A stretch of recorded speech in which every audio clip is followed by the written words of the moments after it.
Hello, audience. You are listening to the American Armchair Revolution podcast. I'm your host, Mark Poland, and may I welcome you to the revolution. This podcast covers all sorts of topics ranging from politics, religion, supernatural, relationships, really anything I think is interesting, and hopefully you find interesting as well. Our conversations range from serious to silly, and I'm really excited about our topic and our guest today. For today's topic, we have changing your worldview. My brother Matt is my guest, and he has gone from an evangelical ultra conservative to an atheist Bernie Sanders loving liberal. I have always looked up to my brother's ability to have a foundation of belief based on research and logic. On the left and on the right, he is always well read and an excellent debater. Welcome to the revolution, Matt. How you doing? You might say I'm a master debater. Yes, I've always thought you were a master debater. Well, let's just say practice makes perfect.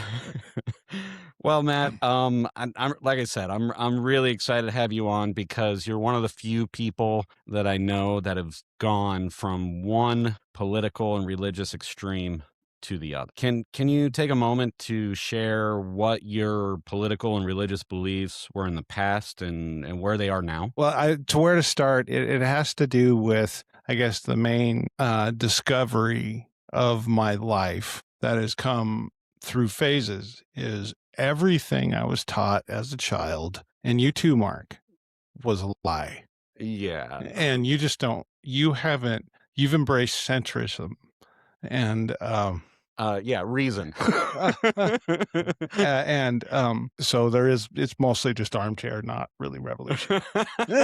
Well, that's why you're on today, Yeah. Matt. You're to bring the revolution to the American armchair revolution. Okay. Well, anyway. So you were a conservative. Well, I was, and it's my journey of apostasy, I suppose you could say it one way. I apostatized from the Mormon Church. But I didn't stray that far from, like the structure of Mormonism, because I just went over to evangelical Christianity. Yeah. And so it was kind of cult jumping. And then I apostatized later from Christianity, and really any kind of belief in God at all. And in this process, though, I still held because part of my religious and political indoctrination as being raised as a Mormon or a Latter-day Saint is that America provides this central place for everything important that's supposed to happen. The Constitution is revered almost as a scripture. Yeah. I think we were sort of raised that way with Dad. Yeah, for sure. And it was definitely it was like the founding fathers were all, God came down to them and spoke to them while they're forming the Constitution, which, as a history teacher now, I know more about the Constitutional Convention, and a lot of them were deist, a lot of them they didn't believe in this Christianity the way that I think it's Christian national. It's so much worse than that. It is. They're not just deists, but a lot of them were slave owners. Yeah. And, Thomas Jefferson, George Washington, a good deal of the founding fathers owned slaves, and the Constitution was written in order to defend that institution. Yeah, the southern states were going to leave unless they got right. And if you read the Constitution now, this divine document talks about black people only being 3/5 of a person. Yeah. That doesn't really sound like scripture, but then I guess there's problematic parts of the Bible too. So I guess, all right. But after I, became, I apostatized from Christianity. There was a time where, so I didn't, I adopted atheism. I didn't believe that God existed. But I still had this right wing political spectrum. And so I still had this Americana idea, the Constitution being not so, I knew it wasn't divine, right? Yeah. But it was still good, right? It's the best the world has ever done. And I still believed all that propaganda and that childhood indoctrination that was still part of it. And so overcoming that was like my third apostasy. So yeah, each time that I left a belief structure, it was an emotional thing, a traumatic thing. Yeah. The time that I spent studying Mormon history, trying to figure out if there's any validity to what I'd been taught as a child about Joseph Smith and all that garbage with Mormonism. It was some of the most disturbing, soul fracturing times because long held cherished beliefs were found out to be false. Absolutely.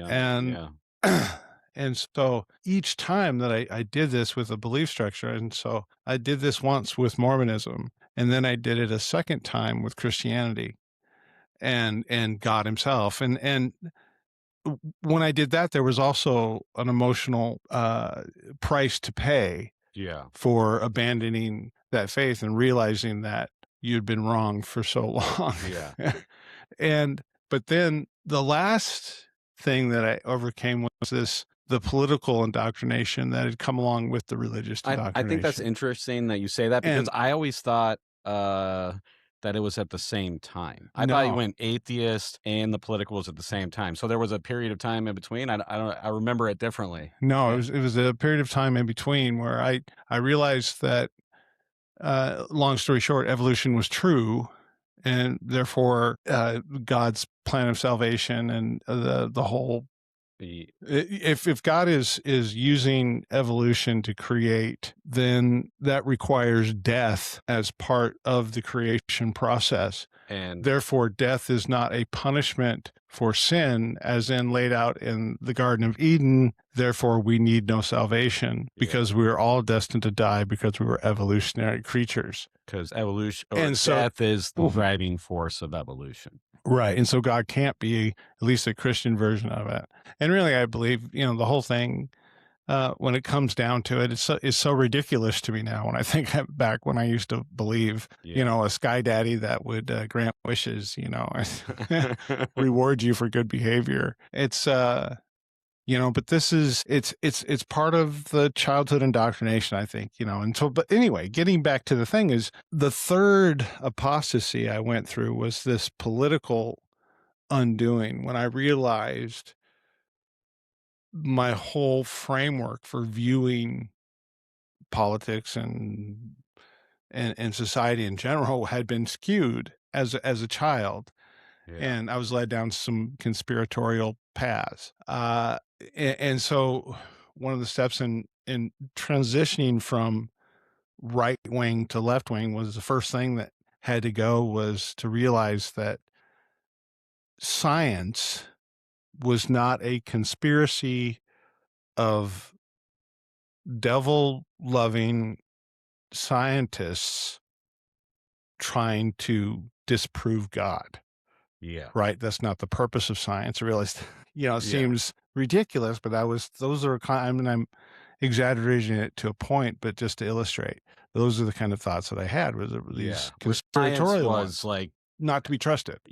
Because their motivations were not right. And so once I realized that, trying to understand things in reality as opposed to subjectively, but getting beyond that, realizing that was one of the first steps of leaving the right wing. And then the next thing, and it really was like 3 steps that it took. I didn't immediately abandon God once I realized evolution was true, because I was very fundamentalist in my Christian beliefs too. Very, Absolutely. I wasn't a moderate Christian. I was one of those evangelicals on the far right that you see today. Now, when I did vote for Trump in 2016, but I never liked Trump. I never was a fan of Trump. I thought he wasn't conservative enough. My pick at the time in the primary was Ted Cruz. But I was no fan of Donald Trump, not because of what he has become, but at the time I thought this guy is just going to betray us, the conservatives, Yeah. and he's going to sell us out to the liberals as soon as he gets a chance. Well, how do And you think that's going? well, I was wrong on that point. But that was my position at the time. So I held my nose and voted for Trump because I sure as hell wasn't going to vote for Hillary. You know, Hillary in my mind at that time she was the Antichrist times two, with like double the energy of a divorced wife. It just no charisma and just off-putting. But anyway, the criticisms of Hillary aside, yeah, I wasn't going to do that. And so 2016 was the year that I lost my faith in God. I believe that once I realized that I had come to the conclusion years before, that if evolution was true, Christianity could not be true. They're directly opposed to each other. And so when you came to the Right. realization that evolution is true, you lived up to that idea that you had years ago. Right. Well, it was a consistent idea that I had, you know, it was like, and then when I came out and it was like, this is, I don't know what else you could ask for in evidence and to say that this idea is correct. Yeah. But it's everywhere and they're finding it. Yeah. So I've you always, have to follow what is true and not what you think is true. yeah. Um, Matt, I have always respected, like I said in the beginning, like you are well read. When you were an evangelical, you were reading all sorts of, books and everything. Yeah. You were, I mean, our family is all about debating politics, religion. We always have been. sore wrists, all of us. But we've it's funny, over the years, Matt and I have debated on complete opposites, and then like there was a period of time when Matt was briefly in the middle where we agreed on everything. Yes. And now Matt is to the left, so now he's arguing with me from the left, and he calls me center right. I would say I'm center left, a little bit farther, maybe a little to the left. My conservative friends would say I'm like a socialist, crazy, libtard. Your friends are all MAGA, so of course they're going to say that. Not all my friends, just some of them. Yeah, so debating with you has always been interesting, and it's always been fun. And I remember when Matt left the Christianity, and he came over to the left. And Matt does not like to, just like brothers don't like to admit when they are wrong. I figured you'd bring this up. There was one time where my birthday was coming up, and I said to Matt, he's like, Matt, I just want one thing for my birthday. I just want you to admit that all those years that you were saying I was wrong, that I was actually right. And then the expression on Matt's face, like, screw that. Yeah, but I did eventually tell you, Mark. Yeah, you did. It was on my birthday, and I'll tell you what, man, that was the best birthday gift you've ever given me. Yeah, it's so yeah, I've made quite a turnaround in my life on where I believe. That doesn't make me a martyr or great or anything. It's just it's really just about where I started from. Yeah.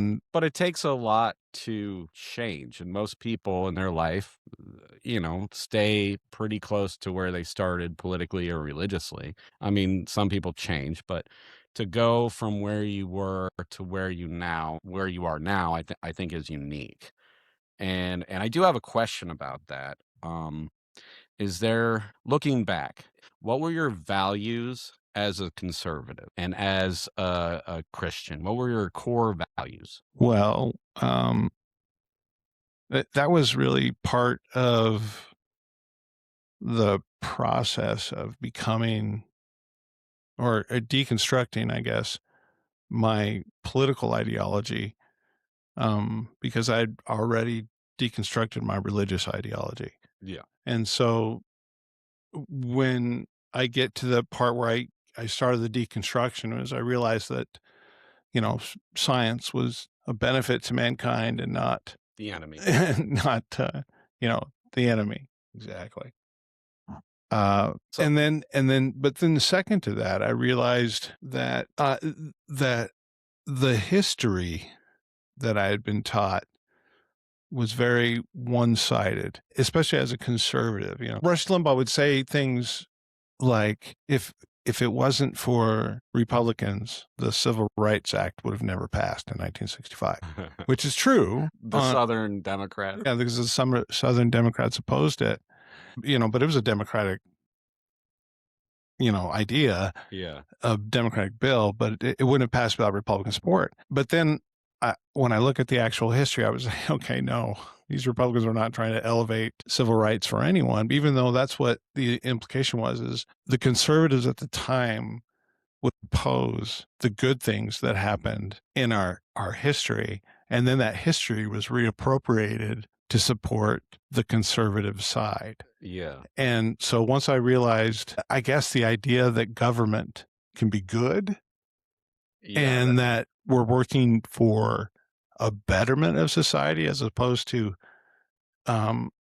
just defending what we already had. Yeah. It's kind of a futurist view as opposed to a traditionalist view of how society should be structured.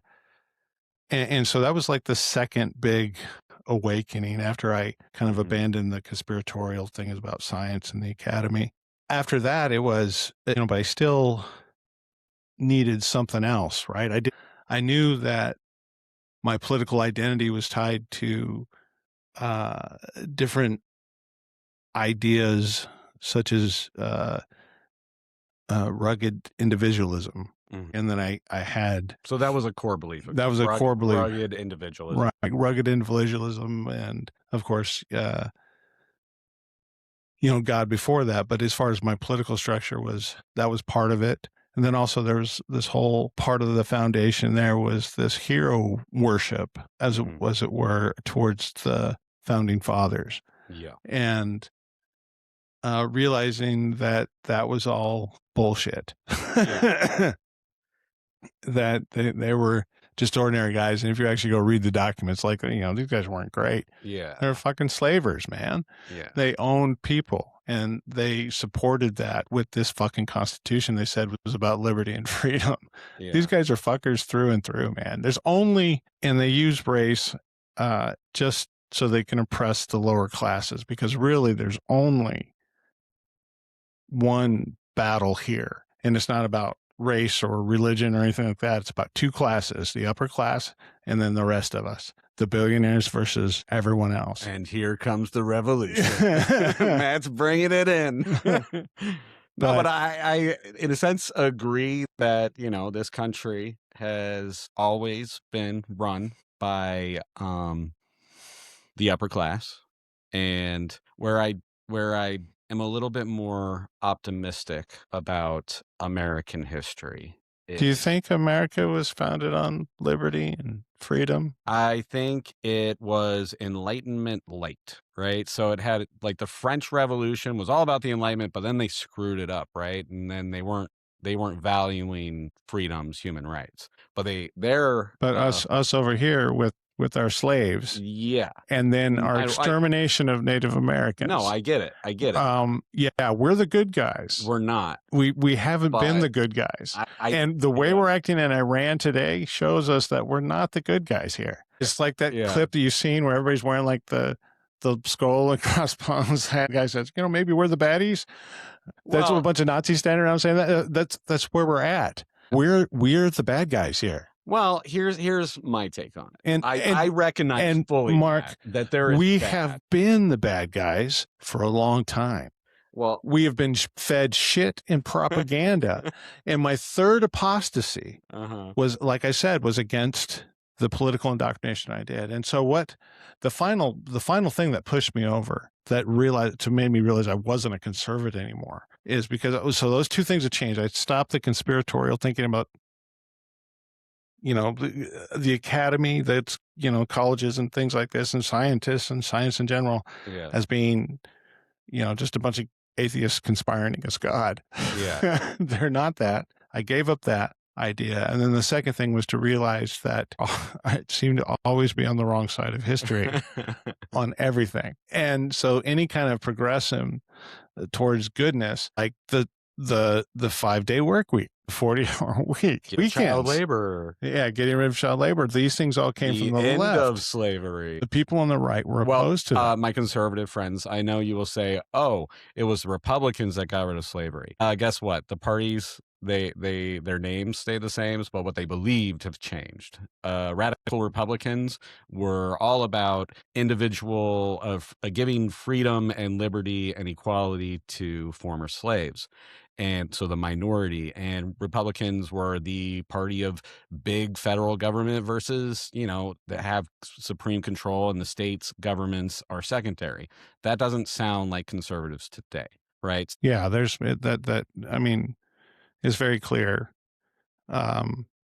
today what was the Democrats are on, and that's actually a really good example of what I realized about the Republican and conservative spin on history is they go back and look at names rather than beliefs. Yeah. And they twist it in a certain way. So the Republicans are the ones who were against slavery. Abraham Lincoln was the first Republican president. Right.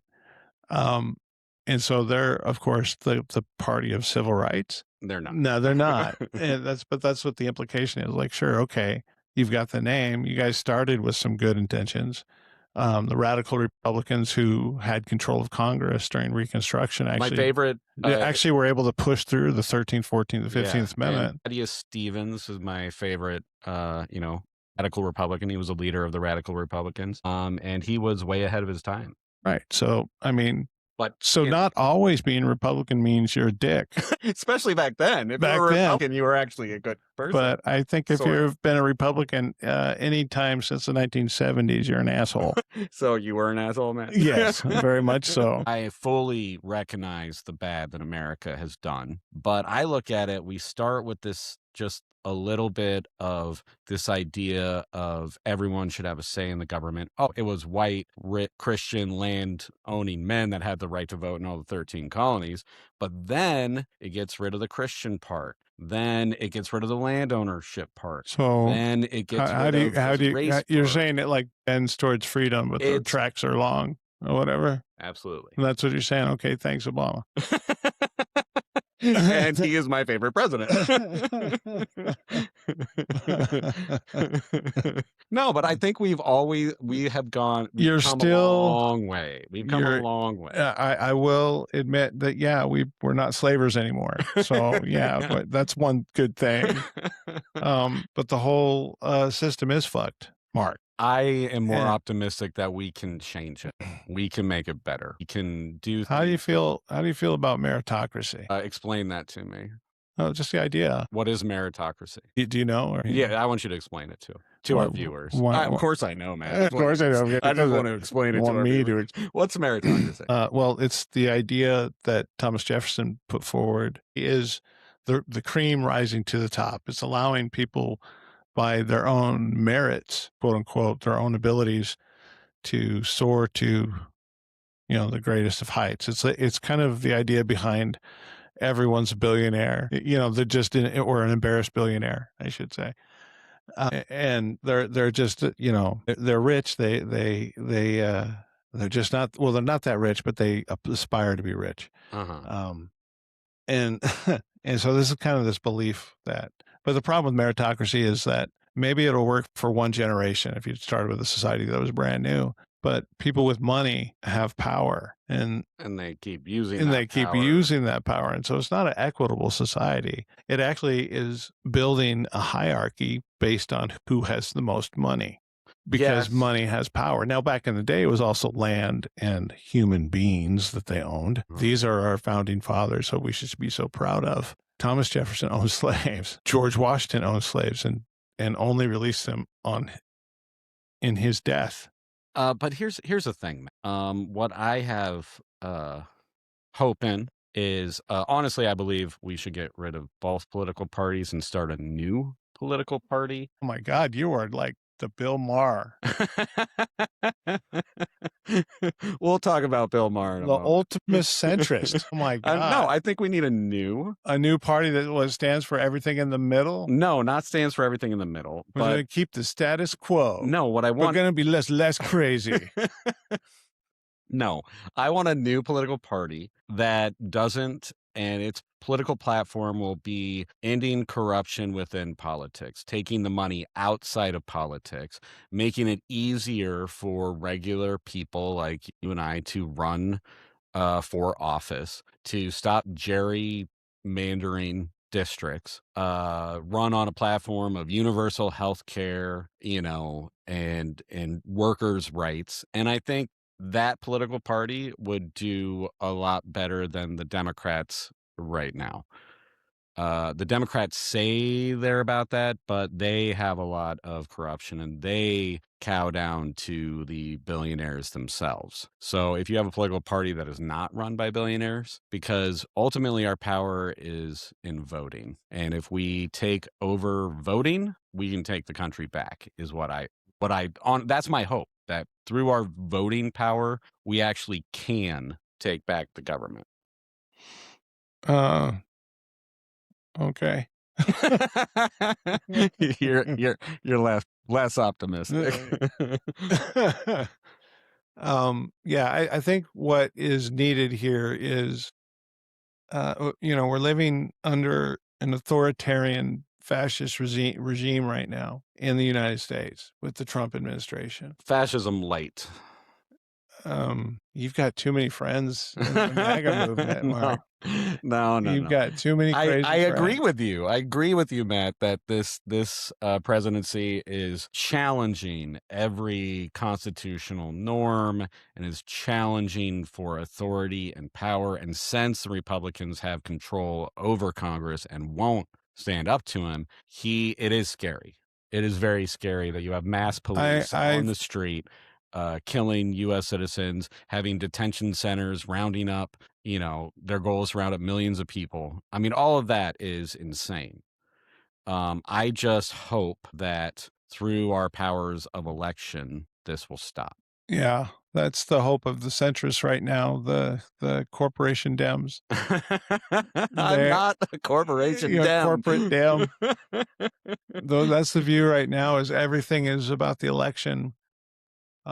What do we do to stop them now? How do we fight them now? That's the questions we should be asking, because it's more than just the fucking elections. This is our society needs to change. We need a revolution, another American revolution, to really change things, to take the billionaires down. Billionaires should be illegal. Billionaires should be taxed. But I will never support, I mean, I guess not never, but like, how would you support? I would support like a highest income tax bracket, to be like every dollar over $3 million you earn is taxed at 90%.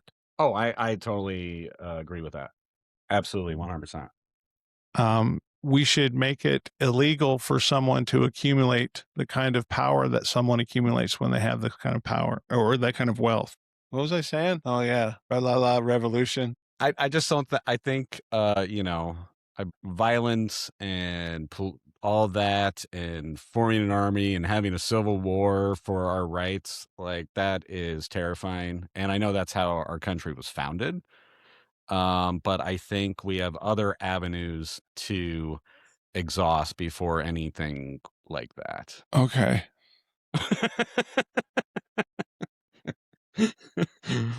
Okay, so Matt, you've been right and left, and you have a scale of what people's beliefs are, and it's called the Bill Maher scale. The Bill Maher scale. It's something I noticed in my transformation from someone on the far right to now someone who's I'm a leftist. Pretty hardcore one. Really? Yeah. Really? I haven't noticed that. I just want to be on the good side for the last few decades of my life. I was on the bad guy side for too long. So what is the Bill Maher scale? All right. Well, so back when I was ultra right-wing, super conservative, ultra Christian, I thought Bill Maher was just a horrible liberal person, and I would never watch his show, or if I did, I never just found him icky, and just didn't want to watch because he was the a show. liberal nut. He was a liberal nut tard. But as I left the right, and so it like in part of this moment, I'm just going to interject real quickly. And the last step that I did is I realized that the central point of everything that was holding my philosophy to conservatism, after leaving the conspiracies behind, and then realizing that the political good always came from the left historically. And then after that, but I kind of knew this, but I was like, well, what's my core belief? So before, as a Republican, was like that rugged individualism thing, where it was that was like my core thing, but that didn't seem to pull its weight anymore. It's like, what about community and things like this? So it came down to, it was empathy became clear to me that empathy was the central value that had to be there. So back to my original question, your core value as a conservative was rugged individualism. Now it's empathy. Empathy, I suppose. Yes. I don't think of it in that way, but I never really thought of it as rugged individualism at the time. As a conservative, I knew that phrase, right? But I didn't like really analyze I just had my beliefs. It was only in deconstruction that I kind of realized where I was on that. And so really it's all about, deconstructing from these cult beliefs that I was taught, because, all right. So Mark, the one thing that I want you to take from this, and it's important I think, because it's true for you and probably most of your listeners, that everything, and I mean everything, that you were taught as a child was a lie. Like everything, every fucking thing, like everything. Especially us, because we were brought up as Mormon, but we were also brought up as Americans, and Mormons are uber American, super patriotic. If you look at Utah, they're like one of the reddest states in the nation. And it's because of that conservatism, or that nationalism that we were taught as a child. All of that is bullshit. There was no good guys in our history. Maybe John Brown. I'll give you John Brown. I would beg to differ. There is a lot of good people. There's not a lot of good guys in our history. They're mostly slavers and fucking colonialists. They're bad guys. But we are the beneficiaries of their evil ways. And the people that they took advantage of, their descendants, are still suffering because of the economic pillaging that they did to those people back in the day. I think you're lumping everyone into that. This is one thing I want. That's the thing, is because we're talking about, this. I liked your idea of trying to get money out of politics. That's great, because that actually goes against that goes towards the idea of people having power, of really the battle that we have to focus in is a class battle. It is only the billionaires versus everyone else. We need to take what they have. It's time to eat the fucking rich. Wow. No one should have the kind of power that they have. This is guillotine time. This is fucking pitchfork, torches time. It's time to go after these motherfuckers. Okay, the French Revolution did this, man. It didn't turn out very well. No, the Jacobins were fucking right. They were murderous assholes that believed. Robespierre had his good points as well. He also got rid of the calendar and came up with this like cult where he was God. I'm not saying everything he did was perfect. He murdered over 14,000 people for wearing like the wrong pants, or that is not freedom. And yes, did they get rid of their autocracy, or, they're rich, they're wealthy? They did. I'm not saying I want to repeat of the French Revolution. I want to repeat of the Bolshevik Revolution. They treated their people like shit too. No, again, this is part of the propaganda that you've been lied. Matt, communist countries are not a good place to live in. Look at what the Soviet Union was able to do. Oh, and it's almost like they had 5-year plans where they really successful. And ask Ukrainians how the 5-year plans went for them, with millions of people starving to death. Full freedoms are important. No, collective good is important. No, it's time to seize the power, seize the means of production, and seize these fucking billionaires and put them in submarines and send them to the Titanic. They do that on their own. I know, but let's just get them there. Let's do what we have to do. I just want to say to my listening audience, I do not support violence. Matt is definitely bringing the revolution today. I think voting is where we're going to change things. Well, of course we'll vote, but I'm not sure how effective it's going to be. We have to, because remember, we voted these fuckers out again before in 2018, right? And look where that got us. We're back right where we fucking were, only worse. And so we're going to vote them out again in this year in 26, but in 28 will probably be a good year for Democrats too. But it's going to be the same old corporate bullshit where they're just going to be kowtowing to the fucking billionaires. They're not on our side. You're right. We need another party. And I think it's the Communist Party. It's not the Communist Party. Maybe it'll have. You said you want a revolution podcast. Well, welcome to the revolution, comrade. Let's keep the communism out of it. Can we just have like a populist revolution? Like the People's Party. That was a third political party in the late 1800s. I don't know how you can describe a communist revolution other than a people's revolt, a populist party. Okay, the idea of, let's talk about communism. Yeah, the communism where all the peasants get up and they demand freedom from their oppressors. That sounds horrible. We need to be on the oppressor side? No. Is that what you're saying? No, what happens is... we need to be on the good side for once. Let's stop being the bad guys. Joseph Stalin, Lenin, they were not helping their Lenin was definitely helping his people. Stalin had his drawbacks. But there was... Drawbacks? Yeah. Drawbacks. You call massive murder? Yeah, again, a lot of this is just Cold War propaganda. Cold War. No, this is a historical fact. I'm questioning your supposed historical facts. This is the same thing as me questioning, say how many wives Joseph Smith had, or me questioning how,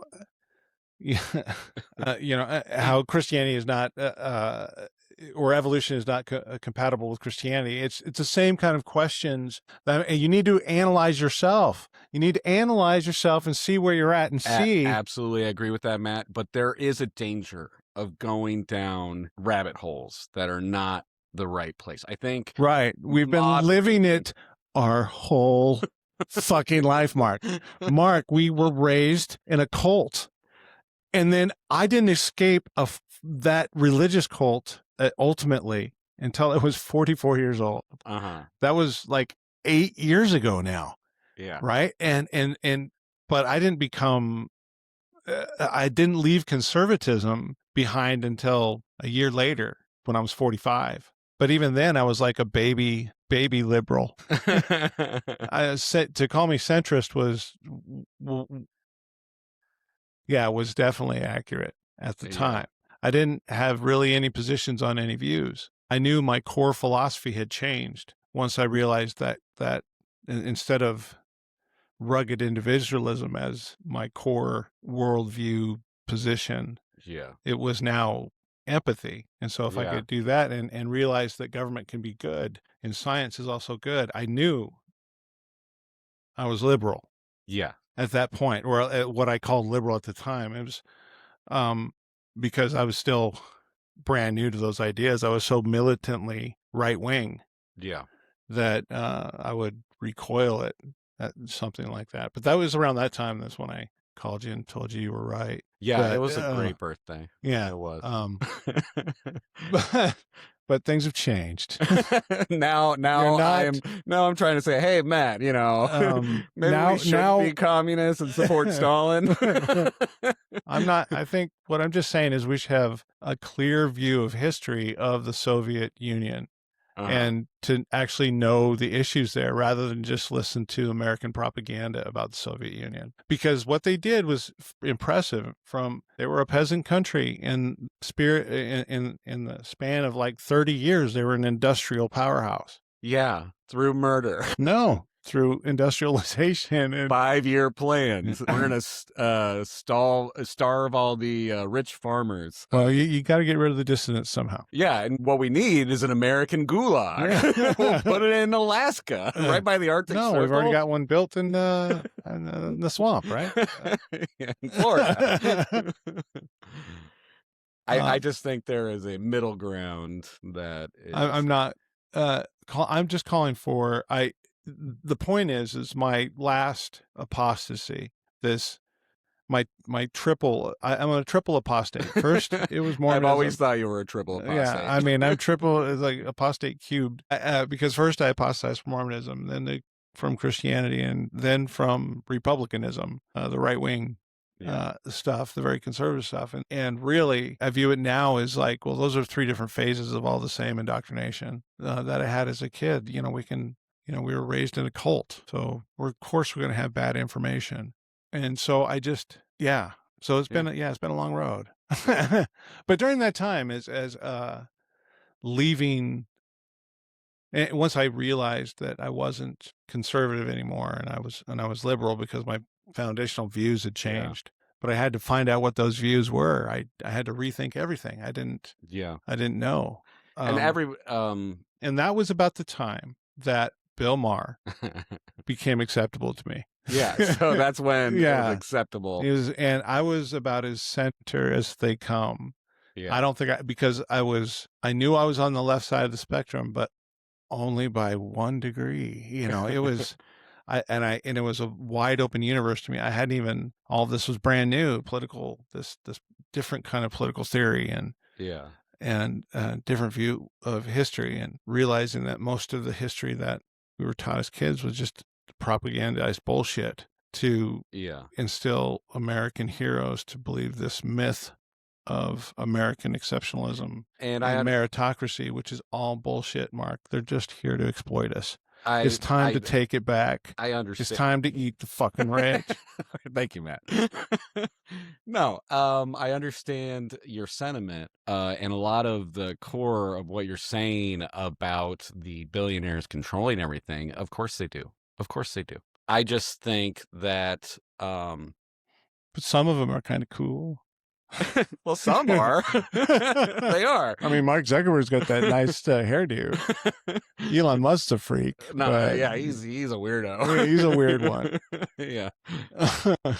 But Peter Thiel, though, there's a good one. That's Let me put it this way, Matt. I teach U.S. history, and I teach about the Gilded Age, right? So like the late 1800, early 1900s, and that is where millionaires, right? You could call them billionaires today because when you were a millionaire then, you were basically a billionaire, and that was the rise of these tycoons, right? And that was the rise of monopolies. So let me ask you a question about the Gilded Age. Yeah. Do you think that it was okay for those millionaires, those big railroad tycoons, to have all the power they had accumulated? Because It wasn't just money, it was power. I know. And that's sort of my point. My point is the Gilded Age. I feel like we're in Gilded Age 2.0. Oh, if you look at the Gilded Age, right, you have these rise of these tycoons. But at this time, the billionaires have killer fucking robots. Yeah, they do. It's time for them to. It's time for us to take the billionaires down before those robots get any better. I saw Terminator 2 and Terminator 1. The longer we wait, the better the AI is going to be at killing all of us. Because their ultimate goal is to kill the poor. They need us, Matt. They're not going to kill all of us. They need this. Oh, no. I guess the robots can take our... They don't need us anymore. We're just useless eaters at that point. They're coming for us, so we need to go for them. There is one other thing I want to say about the Gilded Age. Killer robots. The technology, right, in the Golden Age was coming around, right? In the Gilded Age, you had railroads, steel mills and stuff like that. And mass production. You had the telegraph.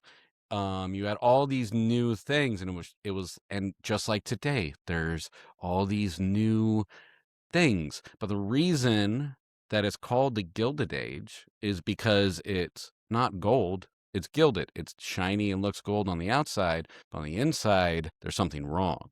It's rotten to the core. It's rotten if you were a immigrant in the Gilded Age. I don't know, and you're trying Mark, to... I don't know how you can come to the conclusion that we're in the Gilded Age 2.0 when you look at the Oval Office today. I don't know why you would come to such a crazy conclusion of the Gilded Age. That ballroom is going to be amazing. Yeah. Give Trump credit. Yeah, that's going to be one hell of a ballroom. Yeah, it's going to be bigger than the actual White House. Yeah. We'll be able to host all kinds of billionaires there. Right. For the people, of course. Yes, of course. And then the Victory Arch, that's going to be nice. And the statue of Trump, that's also going to be good. I can hardly wait. He loves awards, doesn't he? He loves monuments. He gives himself awards. People make up fake awards. He's just, Are you questioning the validity of the FIFA Peace Prize Award? What? Who would ever question that, man? You know, FIFA has always been about peace. They're not the most corrupt organization on the planet. My hope is, just like Gilded Age the first time, there was a pushback by the people to try to get these tycoons under control. And there was a third party that was created that was called the People's Party. And what was also happening then was there was labor unions. Exactly. And the labor unions became very strong. They did. And that is why we have Labor Day, because we got rid of child labor. We have a 40-hour work week. We have these things that they communists, man. Giving us all these fucking good things, motherfuckers. I just think that can happen again. We can have a new political party. We can have, or it could be like it happened before. That political party was for workers' rights and all these things. And what the main Republicans, Democrats started doing is they were forced to take on some of those issues. As far as a political movement, I don't think a third party is the way to go. I think the better way is to take over the Democratic Party, put some really good people in there. Yeah. Use the Mondani strategy. He's an open leftist, and it worked for him. Yeah. And it's kind of throwing the corporate Dems in a tizzy. Yeah. But it's nice to have someone on the left in the Democratic Party a little bit. Well, he's a Democratic Socialist, I suppose, but yeah. So I guess the thing is, we're really not that far off on our core beliefs on problems in America and empathy and... Well, how do you feel about capitalism? It's a good thing or a bad thing? Good to a point. Good to a point. Thank you, Bill Maher. It's good to a point. Thank you, Bill Maher. It leads to the problems that we are having. Oh, Mr. Centrist. Okay, so that leads to, how do you feel about Bill Maher now? Oh, I think Bill Maher is a horrible, disgusting human being. So you started with Bill Maher as a horrible, disgusting human being. He's a leftist, crazy, libtard, to now he's horrible human being from your perspective. And why is that? Well, I went full circle with Bill Maher on the Bill Maher spectrum, from hating him to then liking him and then beginning to hate him. And then the more left I became, the more I drifted, the more I read, the more I studied, the less I liked him. And his jokes became just awful. And all he would ever talk about is cancel culture and wokeness. And then I can't watch this shit anymore. Yeah. So you call him what'd you call, before the show, you called him a conservative apologist? Yeah, definitely. Yeah. Yeah, conservative apologist. Sure. All right. That's the problem. It is. All right. Is there anything about the way you used to believe that you miss? That's an interesting question. The misogyny, I guess. That was the biggest asshole answer. For real, is there anything you miss? No, I really don't. I'm very happy to be where I'm at now. Well, that's good. Like for me, like you know this, I used to be Mormon, and You get out young though. I got out young, but I firmly believed in it. So like for me, one thing that I miss is knowing what was going to happen after you die. You had a plan, you had a structure. I know that I structure have is a bullshit. plan and structure. I know what's going to happen after I die. It's going to what- be the most restful sleep I've ever had. It's Yeah. going to be like the greatest nap ever. I won't exist. Yeah. I know there's no, it's okay. I still hold out hope that there is something after. Oh my God. I am an agnostic. Oh my God. I threw up in my mouth a little bit there, Mark. Were you ever agnostic? Oh, no. I was, once I realized Christianity wasn't it, because I was already convinced that the rest of the world's religions were a bunch of crazy assholes. Yeah. It's just me realizing that the religion I was part of was a bunch of crazy assholes. So, yeah, no. I like the idea of spirituality, like an individual spirituality. I don't know if I necessarily believe it is actually true, but I'm holding on to the idea that it could be something. And I know you just threw up again in your mouth a little bit. That's really, really dumb. No, it's optimistic. No, I'm sorry. Well, thank you, brother. No problem. Just fulfilling my older brother duties. Oh, yeah, Mark worked with me for a little while. It was 9 hours of talk radio. I blew up after the I don't know, seventh hour. It was like we would listen to talk radio and so it'd be like G. Gordon Liddy in the morning, and then that would switch over to Rush Limbaugh. Yeah. And then after Rush Limbaugh, it would be like Sean Hannity. Oh, I hate Sean Hannity with passion. Yeah, it was funny though, because I would be happy, and Sean Hannity is not a great radio host. Rush Limbaugh is talented, at least in that, even though he was full of shit. But he was, I see that now, but he was at least talented. He was interesting to listen to. And G. Gordon Liddy was also interesting. He's like this old dude with these super crazy stories about being in prison and stuff. Of course, Nixon. You're gonna, crazy shit. But interesting. Sean Hannity's just fucking hack. Yeah. But it was so funny to watch Mark have this liberal explosion every day right after lunch. Right when Sean Hannity would come on in the first hour, you could set your watch by it. There would be this liberal explosion of like, the bears are dying. It would just go on, and it was hilarious. But that was probably the first cracks my armor actually is making fun of Sean Hannity as a talk show host back in the early 2000s, because that kind of opened my worldview a little bit. Really, Sean Hannity's a complete hack, and I recognized it at the time. But there was just nothing else to listen to. We were working in working in the White Mountains, Arizona. There's one radio station. Right? I would be like, Matt, can we just like put on music? Nope, this is what we do. Yeah, I was a ditto head. I really loved Rush Limbaugh. Do you still listen to talk radio? No, not anymore. I can't handle it. There's nobody good on it anymore. Yeah. Anyway, Rush Limbaugh actually has some real talent when it came to being a broadcaster and being interesting to listen to. Just not very good at being not a good person. Not a good person, but a talented broadcaster. Yeah. And so he took his evilness and put it to the best entertainment value possible, in my opinion. And so it coming from the right, I found that kind of content just great, but nobody else could compare to him. No, I say G. Gordon Liddy was okay to listen to. He's got to be dead by now, right? Yeah, he's like 150 years old. But that was back in the early 2000s, so that was 20 years ago, and he was like 700 then. Matt, if you could, if there was one policy that you could change in America, what would it be, and why? One policy? Yeah, like what's the number one policy? I don't know. That's kind of hard to say. There's so many injustices. The system needs to be reordered.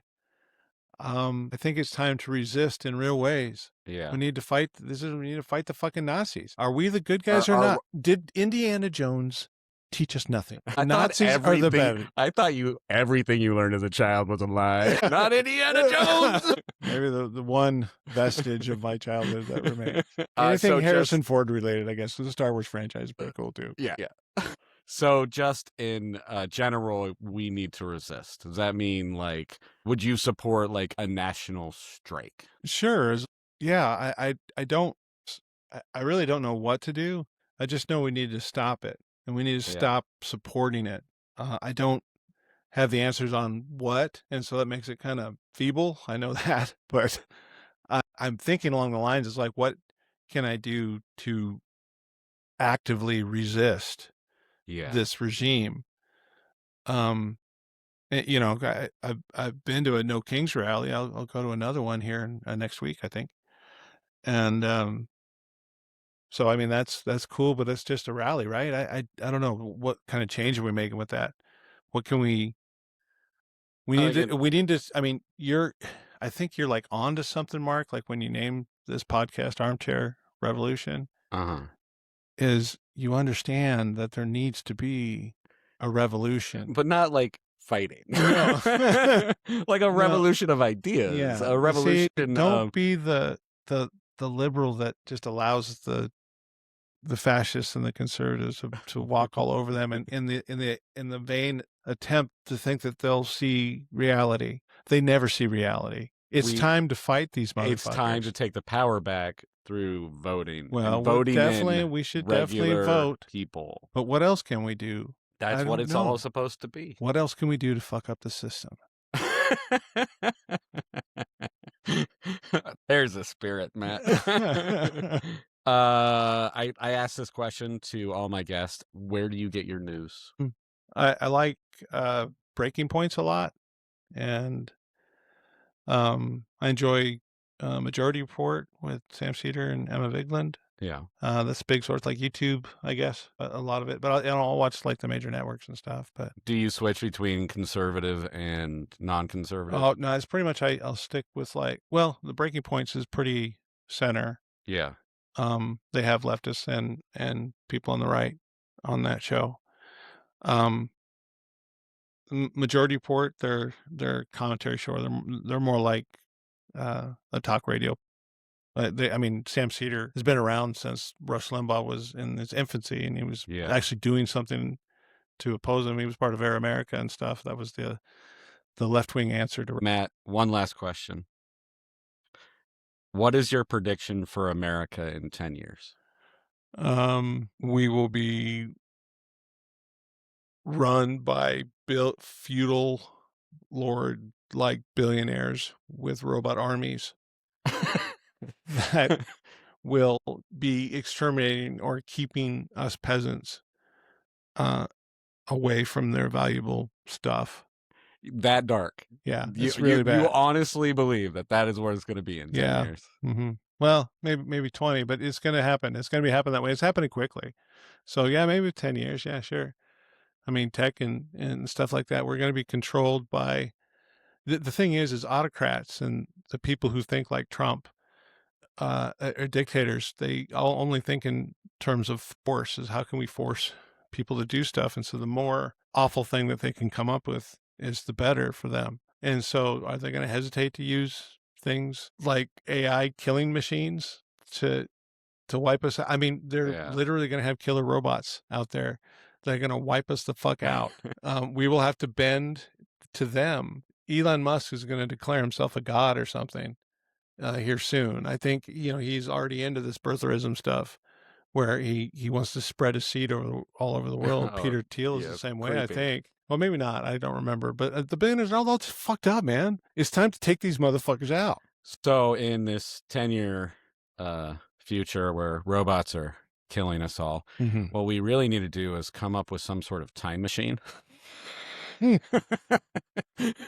and go back to the beginning and take out the technology of the robots. Right. Kind of reverse Terminator. Yeah. That's very optimistic. I'm more optimistic.